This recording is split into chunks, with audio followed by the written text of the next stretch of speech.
Le café à Rudge.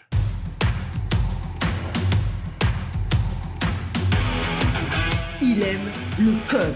Il faut que la communication soit codée, mais de façon claire et transparente. La rigidité, c'est pas pour nous. Mon nom est Francis Parent-Valquette et vous écoutez le Sandro Show. Mais le plus important, c'est qu'il est bélier. Une des choses qui est vraiment le fun d'avoir pris 6 mois de break, c'est que je dirais qu'en dernier, avec la fatigue accumulée, avec mon besoin de pause, j'avais de la difficulté à trouver des sujets. Pas de la difficulté, mais des fois, je cherchais, des fois, c'était un petit peu far-fetched. Et là, avec 6 mois de break, j'ai tellement de trucs que j'ai pas documentés, que j'ai pas parlé, que ça me pop-up, pouc, je suis toujours en train d'avoir une idée et une autre. Aussi, il faut dire qu'on finit par sortir de cette pandémie pour tomber en endémie. Donc, on sort beaucoup plus, on voit beaucoup plus de choses, ce qui va définitivement aider la créativité overall.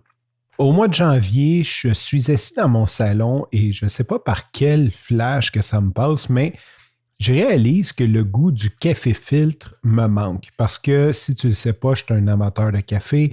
Je bois quasi exclusivement de l'espresso ou je buvais quasi exclusivement de l'espresso à la maison. Mais avant la pandémie, j'allais chez des clients, ils me faisaient du café filtre. J'arrêtais, mettons, dans les coffee shops, je prenais un café filtre ou dans les restaurants le midi. J'aimais beaucoup le café du McDo, aussi nono que ça peut avoir de l'air. J'aime beaucoup le café de la torréfaction du McDo. Et là, j'ai réalisé que ça faisait comme quasiment 2 ans que je buvais à peu près 0 café filtre. Et tu sais, quand il faisait froid cet hiver, puis tout, il y avait comme une envie qui me prit de réconfort du café filtre. Et là, je me suis mis à dire, ouais, ça serait bon d'avoir du café filtre. Donc, je m'en vais au Costco.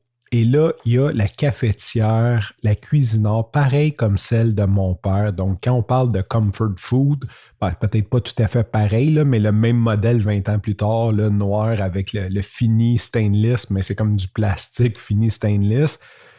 Donc, j'achète la cafetière, j'achète le même café que mon père, le Vanout mélange maison, et j'arrive à la maison, je me fais du café filtre. Et je vais t'admettre que le mélange maison de Vanout, ça goûte l'eau.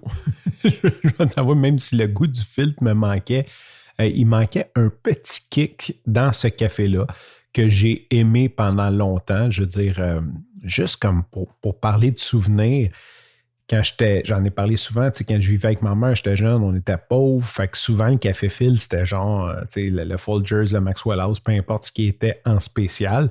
Et je m'accommodais très bien, hein. C'était pas comme genre, je l'aimais pas ou quoi que ce soit. Donc, quand j'ai commencé à bien m'arranger, quand mon père est revenu et que l'on buvait du Maxwell House, pour moi, c'était la coche, là. Tu sais, on s'entend, là, c'était vraiment la grosse patente là, de pouvoir se payer une canne de café à 15$ au lieu de 5. Là. C'était comme, c'était un gros luxe. Tu sais, c'était pas quelque chose de tous les jours. Ce qui fait que j'aimais beaucoup ce café-là. Et là, quand je l'ai réessayé cette année, je dois admettre que je trouvais que ça manquait un petit peu de goût. Cela dit, comme je t'ai dit un petit peu en intro, j'aime beaucoup le mélange du McDo. Donc, ils vendent le café dans toutes les épiceries du McCafé, le McDo, le café du McDo. Et j'ai acheté ce café-là et depuis, sincèrement, c'est comme un bonheur quotidien renouvelé. À tous les matins, je pars ma cafetière. En fait, je vais reculer en arrière. Le soir, avant de me coucher, je lave ma cafetière. Je la remplis et il y a une fonction programmation. On est loin du téléphone intelligent puis du satellite puis d'être tracké. Mais sur la cafetière, tu peux mettre une heure de départ. Donc, je mets 6h55 qui est l'heure que je rentre. Généralement, je rentre de courir vers 7h10, donc le temps qui brew.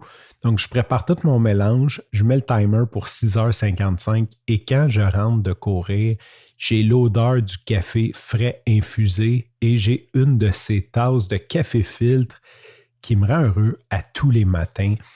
Et comme j'ai acheté la machine de mon père, la machine à Roger, on dirait qu'il y a comme un côté nostalgie là-dedans.